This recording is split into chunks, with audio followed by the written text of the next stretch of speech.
Okay, part 12 of the truck project. That's the truck sitting on the bump stops right now. So yeah, that's happy with that. Been placing this front end. Pretty happy with the wheel placement. I'll get down there like that. Yeah, wheel placement. That's a low profile tyre. I'd like to run a higher profile tyre than that tyre that's on it now, so probably a 50 series tyre, maybe bigger rolling diameter, but anyway, so I'm happy with the wheel where it sits in the guard. It's been moved forward some, and I've been working on the frame. What's happened is I've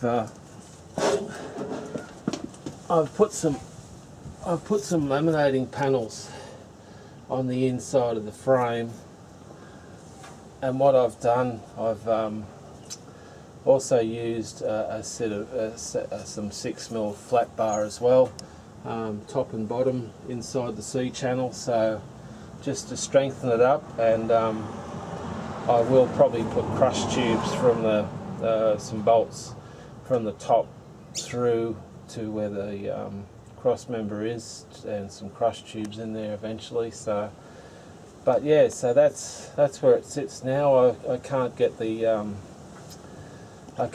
front end any lower to the frame, so it has been channeled some, but that's where it is. As you can see, the original engine mount pads are pretty much parallel with the bottom of the frame, so pretty happy with that. Yeah, as you can see, that's the sway bar mount. I've got to do something with the front stays. I'll pull all this out and configure all that. But also, what I've done, I've made some top control arms. The original Jag top control arms, you can't put a coil over through them because of the way they're configured. But that's an AFCO shock. That's a 5-inch travel AFCO shock, but that's not what's going on the front per se. Probably some shorter AFCOs, maybe some 3-inch or 4-inch travel type AFCOs, but that style of shock, and I want them to run through the center of the top control arm. Those control arms are, and also I must mention, they're only for mock-up, just for the time being.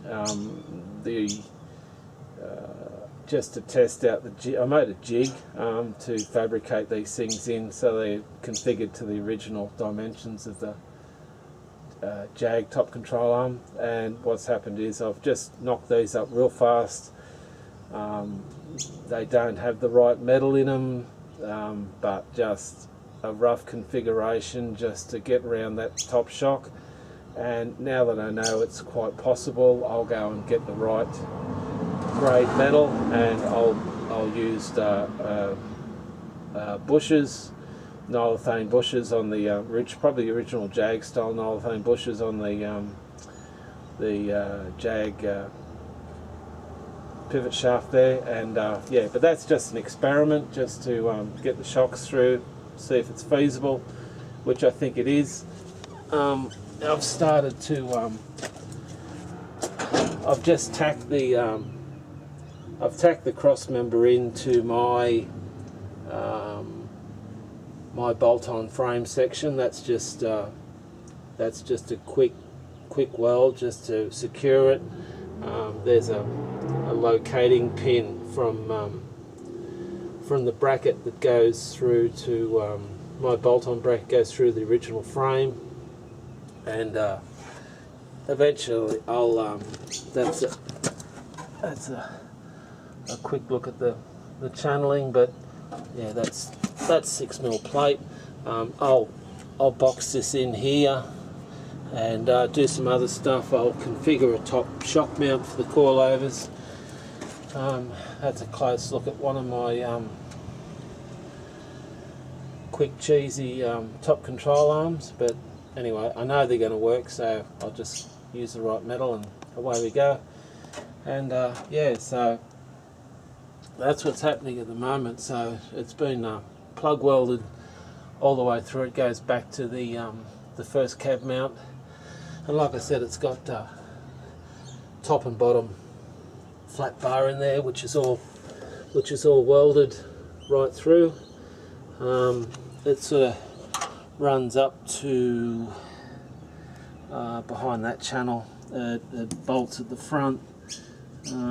Uses the original, using the original front spring mounts. So yeah, so that's where we are at the moment.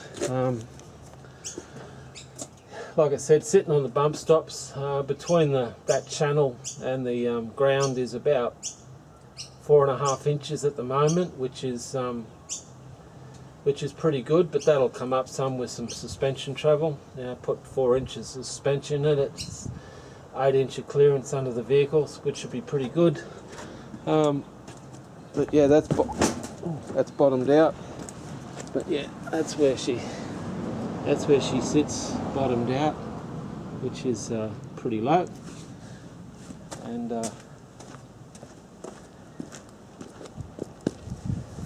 so yeah, so that's where she is at the moment. Part 12, front end's in, sort of. I'll continue to brace that up and make it right. Top shock mounts next. Probably locate the right metal and maybe fabricate some top control arms that are configured out of the right grades metal and TIG welded and all the good stuff. So yeah, but that's where it is at the moment. Yeah, that's just sitting in there basically, but that's just an idea of what's going to happen. Like I said, I'll be running a shorter AFCO shock that'll probably get used on the back. 5 inch travel, I probably don't need that much, maybe 4 will do. But anyway, so that's it. Quick look at the jig I've made. It's as basic as a cheese sandwich, but anyway, that sort of bolts. Actually, it's for that one, but it bolts. The spindle bolts to that. That clamps onto that, pretty much. And then away you go. You start configuring what's happening with it all. But yeah, so that's where it is at the moment. Yeah, it's yeah.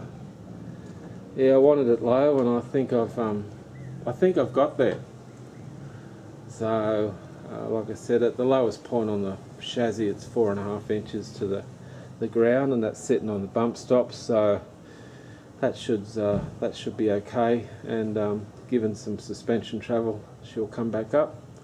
But yeah, so nice and low. I'll probably look at some engine mount next, make fab some engine mounts and bits and pieces. So let's probably look at the rear end. I'll probably start painting some of this up soon, just to stop it from perishing and corroding. But yeah, so that's the front end. So far so good. Like I said, probably configure that sway bar mount in next, and with the front sections of the Jag front end, I'm not sure what they're called, but I'll tie them into that bar that goes through the frame. And yeah, top mounts, box it in, brace it, configure what sort of travel I want in the shocks, and onwards and upwards. So yeah, there we go.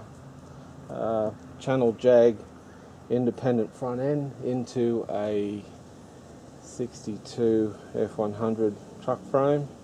So yeah, that's what it's about.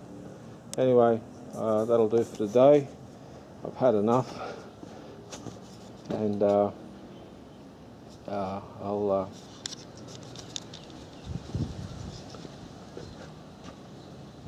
Say goodbye.